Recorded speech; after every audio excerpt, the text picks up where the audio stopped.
মানে কি বলবো আসলে কখনো কখনো নির্বাক হয়ে যেতে হয়। আমরা দীর্ঘদিন এই জাতি দুর্ভাগা বলতে হবে আসলে। হ্যাঁ, মানে এত কিছু, এত রক্তপাত, এত কিছু আমরা শুধু মানে দিচ্ছি। এখন আপনি বলতে পারবেন কার ব্যর্থতা, কার সফলতা, কার কারণে, সেটা ভিন্ন আলোচনা। কিন্তু সত্যিকার অর্থেই বাংলাদেশের মানুষ একটা হতভাগ্য দুর্ভাগ্য মানুষ। না হলে ৯ মাস হলো আমরা ফ্যাসিবাদকে মাত্র উৎখাত করলাম। এর মধ্যে এই ৯টা মাস মানে আমরা আসলে ঐক্যবদ্ধ থাকতে পারলাম না, বা থাকতে দেওয়া হলো না, বা থাকা গেল না। এটা খুবই দুর্ভাগ্যজনক এই বাস্তবতা। এখন ধরেন বাংলাদেশে আন্দোলন হচ্ছিল, এই ৯ মাসে যত আন্দোলন হয়েছে এটাও একটা নজিরবিহীন আন্দোলন। কিছু আন্দোলন আছে বাপদাদার আমলের পেন্ডিং আন্দোলন, সেইগুলো এখন সামনে আসছে। কিছু আন্দোলন সরকার ক্রিয়েট করেছে। হ্যাঁ, ওই যে আমি খারাইয়া দামু স্যার আপনি আমারে বসাইয়া দিয়েন, এরকম আন্দোলনও আছে। আবার কিছু আন্দোলন যৌক্তিক আন্দোলনও আছে। তো এই সামগ্রিক বাস্তবতা, বিএনপি সবেমাত্র 4 দিন না 5 দিন হলো বিএনপি একটা দাবিতে আন্দোলনে আছে।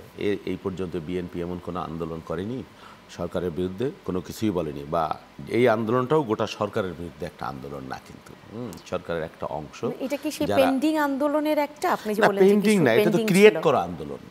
এটা ক্রিয়েট করা আন্দোলন। আমাকে আবার বাধ্য করা হচ্ছে রাজপথে নামতে। কি কারণে আমি নামবো? আমার কি মানে আমি কি এই 15 বছর বা 17 বছর আরামে আয়েসে ছিলাম যে শরীরে আমার জং ধরে গেছে, আমাকে রাজপথে আবার নামতে হবে? অত সুখের কোনো ব্যাপার না তো। ব্যাপারটা দুঃখের, দুর্ভাগ্যের। আর একটা প্রশ্ন করতেই চাই, যে যেটা একদম অনেকে জানবার চেষ্টা করছেন বা জানতে চাচ্ছেন বিএনপির কাছেও, যে বিএনপির কি আন্দোলনের আর অন্য কোনো ইস্যু নেই? ইশরাক হোসেনকে একেবারে বসাতে এই আন্দোলনটাই বিএনপি সবার আন্দোলন কেন হয়ে দাঁড়ালো? কারণ প্রমাণ করবার প্রয়োজন ছিল যে আপনি কে, আপনার ইন্টেনশন কি, আপনার গন্তব্য কি, আপনার গোল কি, আপনার টার্গেট কি। ওই যে ঝিকে বোঝে না, মানে ওই মানে শেখানো না, আসলে জিনিসটা অন্য অর্থে হয়ে যায়।